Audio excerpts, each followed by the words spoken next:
لوگ کہتے ہیں یار کوئی مسئلہ ہی حل نہیں ہوتا، جس کام میں ہاتھ ڈالتا ہوں گڑبڑ ہو جاتی ہے، ایک مسئلے سے نکلتا ہوں دوسرے مسئلے میں پھنس جاتا ہوں، پرابلمز ہی پرابلمز ہیں۔ عاشقوں کے امام، امام اہل سنت مولانا شاہ امام احمد رضا خان کیا پیارا سولوشن دیتے ہیں، فرماتے ہیں قسمت میں لاکھ پیچ ہوں 100 بل 1000 کچ، آقا یہ ساری گتھی ایک تیری سیدھی نظر کی ہے، ایک نظر پڑھنے کی دیر ہے ساری گتھیاں سلجھ جانی ہے۔ تو پڑھیے نا درود پاک، کثرت سے پڑھیے، پھر دیکھیں کیسے درود پاک کی برکتیں ملتی ہیں۔ سبحان اللہ۔ صدیق اکبر رضی اللہ عنہ خود فرماتے ہیں کہ پیارے آقا علیہ الصلوۃ والسلام پر درود پاک پڑھنا گناہوں کو ایسا مٹا دیتا ہے، اتنی جلدی مٹا دیتا ہے کہ پانی بھی آگ کو اتنی جلدی نہیں بجھاتا ہے۔ فرماتے ہیں نبی پاک علیہ الصلوۃ والسلام پر سلام بھیجنا غلام آزاد کرنے سے بھی افضل ہے، اتنا بڑا کام ہے۔ تو اے میرے میٹھے اسلامی بھائیوں، ہمیں اپنی زندگی کا معمول بنانا چاہیے، چلتے پھرتے اٹھتے بیٹھتے درود پاک پڑھتے رہا کریں، انشاءاللہ اس کی برکتیں آپ اپنی آنکھوں سے دیکھیں گے۔ آئیے مل کر محبت کے ساتھ بآواز بلند درود پاک پڑھ لیجئے، صلو علی الحبیب صلی اللہ تعالی علی محمد صلی اللہ علیہ وسلم۔ میٹھے میٹھے اسلامی بھائیوں، جیسا کہ میں نے ذکر کیا کہ ایک بڑی عظیم مبارک اور جس کو آپ کہیں کہ تاریخ اسلام کی ہسٹوریکل پرسنالٹی حضرت صدیق اکبر رضی اللہ تعالی عنہ ہیں۔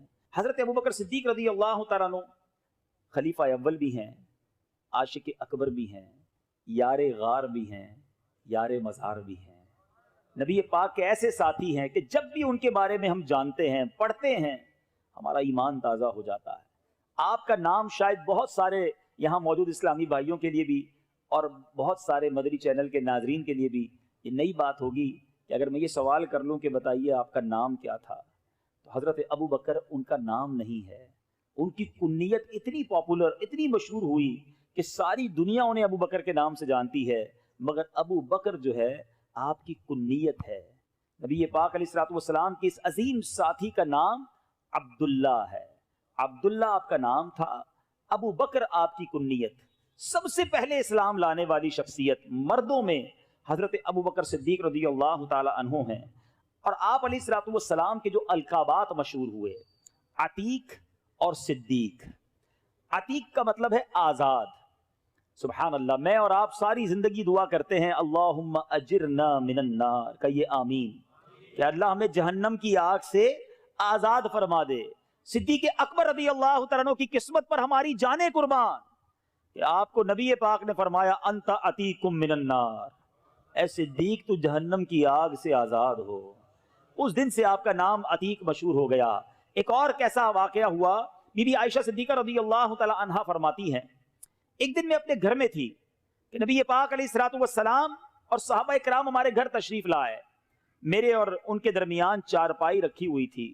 اچانک میرے والد گرامی حضرت ابوبکر صدیق رضی اللہ تعالیٰ عنہ ہمارے گھر تشریف لائے تو پیارے آقا نے ان کی طرف دیکھ کر صحابہ سے ارشاد فرمایا جسے دوزخ سے آزاد شخص کو دیکھنا ہو وہ ابو بکر کو دیکھ لے۔ کہتے اس دن کے بعد سے آپ عتیق مشہور ہو گئے، اور صدیق سبحان اللہ یہ ایسا لقب ہے، سچ بولنے والا، سچ کہنے والا۔ ایک اور اس کے معنی یہ بیان کیے جاتے ہیں کہ صداقت اور سچائی کی تصدیق کرنے والے۔ حضرت ابوبکر صدیق رضی اللہ تعالیٰ عنہ کے بہت سارے کارناموں میں ایک شاندار اور ایمان افروز کارنامہ یہ بھی ہے کہ جب صبح معراج تھی، معراج کی رات گزر گئی اور صبح کا وقت جب ہوا تو پیارے آقا علیہ الصلوۃ والسلام نے کفار مکہ کے سامنے ایک دعویٰ کیا کہ میں رات کے تھوڑے حصے میں بیت المقدس کی سیر کر کے واپس آ گیا ہوں۔ بہت بڑا آج کانسیپٹ بھی کلیئر ہو جائے گا، بہت بڑی غلط فہمی بھی بہت سارے یہاں موجود اسلامی بھائیوں کی، یہ جو وسوسے پیدا کرتے ہیں ان کی بھی کلیئر ہو جائے گی کہ کچھ لوگ یہ کہتے ہیں جناب یہ معراج کا جو واقعہ تھا یہ خواب میں ہوا تھا، یہ جسمانی طور پر نبی پاک بیت المقدس تشریف نہیں لے گئے تھے، آسمانوں پر پیارے آقا جسمانی طور پر نہیں گئے تھے۔ اچھا بڑا آسان سا اس کا لاجیکلی جواب دے دیتا ہوں، یاد رکھیے گا تو مسئلہ حل ہو جائے گا۔ ایک مثال پہلے دیتا ہوں پھر جواب دے دیتا ہوں۔ آپ کا بیٹا صبح اٹھے اور آپ سے کہے چھوٹا بھائی آپ کا بیٹا کہ ابو جان رات خواب میں امریکہ بھی گیا، اس کے بعد لندن گیا، پھر جناب گھومتے گھومتے لاہور بھی گیا اور آنکھ کھلی تو اپنے بستر پر تھا، تو آپ کیا کہیں گے کہ بیٹا کوئی بات نہیں، خواب میں تو سارے ہی گھومتے رہتے ہیں، یہ کوئی نئی بات نہیں ہے، اس میں کوئی پریشانی کی بات تو نہیں. خواب میں اگر کوئی کہے تو ہم کہیں گے ٹھیک ہے خواب میں ہو سکتا ہے. اگر نبی پاک علیہ الصلوۃ والسلام نے معراج کی رات گزار کر کفار مکہ کے سامنے یہی دعویٰ کیا تھا کہ میں خواب میں بیت المقدس گیا تو کسی کو کیا پرابلم ہو سکتی تھی؟ مگر وہاں تو شور ڈال دیا گیا, ایک زبردست مخالفت کی فضا قائم کر دی گئی. ابو جہل اتنا شاطر اور عیار تھا کہ اس نے نبی پاک علیہ الصلوۃ والسلام سے عرض کی کہ حضور آپ نے جو ابھی کہا ہے کہ آپ بیت المقدس ہو کر آئے ہیں, میں مزید کچھ لوگ جمع کرتا ہوں, کیا ان کے سامنے بھی آپ یہ دعویٰ کر دیں گے؟ پیارے آقا علیہ الصلوۃ والسلام نے فرمایا ہاں میں ان کے سامنے بھی کہہ دوں گا. اس نے اور لوگوں کو جمع کیا. دیکھو یہ محمد عربی صلی اللہ تعالی علیہ وسلم کیا فرما رہے ہیں. نبی پاک نے ان کے سامنے بھی یہی دعویٰ کیا کہ میں رات تھوڑے حصے میں بیت المقدس سے ہو کر آیا ہوں, آسمانوں کی سیر کی ہے. اب جناب ہنسی مذاق معاذ اللہ گستاخانہ رویہ اپنایا گیا. میں آپ سے پوچھتا ہوں کہ اگر میرے آقا نے یہ فرمایا تھا کہ میں خواب میں ہو کر آیا ہوں تو پھر اعتراض کی گنجائش تو تھی نہیں نا. یہ اعتراض بتا رہا ہے, یہ مخالفت بتا رہی ہے, یہ آرگیومنٹ بتا رہے ہیں کہ نبی پاک کا دعویٰ یہی تھا کہ میں جسمانی طور پر بیت المقدس گیا اور وہاں سے واپس آ گیا ہوں. تو بات کلیئر ہو گئی. اچھا اب کفار مکہ نے سوچا کہ جناب بڑا اچھا موقع ہے حضرت ابوبکر صدیق رضی اللہ تعالیٰ عنہ کو بہکانے کا, ان کو معاذ اللہ ڈی ٹریک کرنے کا. ان کے دروازے پر پہنچ گئے اور جا کر کہا اے ابوبکر جس نبی کا کلمہ پڑھتے ہو جانتے ہو وہ کیا کہہ رہے ہیں, تم جانتے ہو وہ دعویٰ کیا کر رہے ہیں؟ کہا میرے آقا کیا فرما رہے ہیں؟ کہا وہ کہتے ہیں کہ رات کے تھوڑے حصے میں بیت المقدس سے مسجد اقصی سے ہو کر آ گئے ہیں. چلے بچے بیٹھے ہیں, نوجوان بیٹھے ہیں, ہو سکتا ہے یہ سوچ رہے ہوں کہ رات کے تھوڑے حصے میں تو ہم بھی لانڈی سے واپس آ سکتے ہیں, تو یہ بیت المقدس سے ہو کر آنا کیا مشکل تھا. مکہ پاک سے مسجد اقصی کا اس زمانے میں سفر 1 مہینے کی راہ تھی. 1 مہینے کا سفر تھا, کیونکہ گھوڑے اور اونٹ جاتے تھے تو 1 مہینے جانے کا راستہ تھا, 1 مہینے واپس آنے کا راستہ تھا. گویا 60 دن کا سفر تھا. اور پیارے آقا کا دعویٰ یہ تھا, ارشاد یہ تھا کہ میں رات ہی رات ہو کر آ گیا ہوں. سیدنا ابوبکر صدیق سے کہا کہ آپ جانتے ہیں جس نبی کا آپ کلمہ پڑھتے وہ کیا کہہ رہے ہیں؟ تو آپ نے فرمایا بتاؤ کیا کہہ رہے ہیں؟ کہا وہ کہتے ہیں رات کے تھوڑے حصے میں بیت المقدس سے ہو کر آ گیا ہوں. کہا واقعی میرے آقا ایسا کہتے ہیں؟ کہا ہاں وہ ایسا ہی فرما رہے ہیں. کہا نبی پاک فرما رہے ہیں تو سچ فرما رہے ہیں, میرے آقا نے فرمایا ہے تو سچ فرمایا ہے, میں اس کی تصدیق کرتا ہوں. وہ ہکے بکے رہ گئے کفار مکہ کے, اے ابو بکر تم ایسی عجیب بات کی تصدیق کر رہے ہو؟ اللہ اکبر. وہ تاریخی جواب ارشاد فرمایا. آپ فرماتے ہیں میں تو اس سے بھی بڑی بڑی باتوں کی تصدیق کرتا ہوں. میرے آقا مجھے آسمانوں کی خبریں دیتے ہیں. نبی پاک فرماتے ہیں کہ آسمان سے جبریل امین آئے ہیں, قرآن پاک کی آیتیں لے کر آئے ہیں. ارے جب میں جبریل کے آنے پر یقین رکھتا ہوں, قرآن کے نزول پر یقین رکھتا ہوں, یہ تو اس سے چھوٹی خبر ہے. میرے آقا جو فرماتے ہیں میں اس پر یقین رکھتا ہوں. اللہ اکبر. میرے بیچ اسلامی بھائیوں بڑی باریک سی بات کہہ کر آگے نکل جاؤں گا. حضرت ابوبکر صدیق رضی اللہ تعالیٰ عنہ کا ایٹیٹیوڈ کیا تھا؟ نبی پاک کا فرمان سنا, لبیک کہا, آقا کی شان سنی, دل میں مسرت آ گئی. ابو جہل اور اس کے ساتھیوں کا ایٹیٹیوڈ کیا تھا, ان کا رویہ کیا تھا؟ شان مصطفیٰ سنی, پریشان ہو گئے, مذاق اڑانے لگے, لاجکس ڈھونڈنے لگے. آج بھی شب معراج آتی ہے, ساری دنیا میں آپ کو 2 قسم کے لوگ نظر آئیں گے, ایک خوشی منانے والے, ایک جھومنے والے, ایک نبی پاک کی شان پر خوش ہونے والے. کچھ کنفیوز لوگ بھی نظر آئیں گے, وہ اپنا کام کر رہے ہیں, ہم اپنا کام کرتے رہیں گے. رہے گا یوں ہی ان کا چرچا رہے گا, رہے گا یوں ہی ان کا چرچا رہے گا, پڑے خاک ہو جائیں جل جانے والے. تو اے میرے بیچے اسلامی بھائیوں, صدیق اکبر رضی اللہ تعالیٰ عنہ کی شان کیا نرالی شان ہے. آپ رضی اللہ تعالیٰ عنہ کی زندگی کی 3 بڑی خواہشیں. اللہ اکبر. آج ہم سے کوئی پوچھے کہ بتاؤ تمہاری زندگی کی سب سے بڑی خواہش کیا ہے, تو شاید کوئی کہے گا جناب گلشن اقبال میں رہتا ہوں, تمنا یہ ہے کہ ڈیفنس میں گھر بن جائے, موٹر سائیکل پر گھومتا ہوں, اچھی سی چمچماتی گاڑی مل جائے, کبھی یورپ اور امریکہ گیا نہیں, وہاں کا ویزا لگ جائے تو وہ بھی زندگی میں ایک بار دیکھ ہی لوں. ایسی کچھ خواہشیں ہوں گی. آؤ عاشق اکبر کی خواہشیں سنو, ان کی تمنا کیا تھی, ان کی ڈیزائرز کیا تھی. صدیق اکبر رضی اللہ تعالیٰ عنہ فرماتے میری 3 خواہشیں ہیں. آپ فرماتے پہلی تمنا النظر الیک, دوسری تمنا وانفاق مال علیک, تیسری تمنا والجلوس بین یدیک. کہتے پہلی تمنا یہ ہے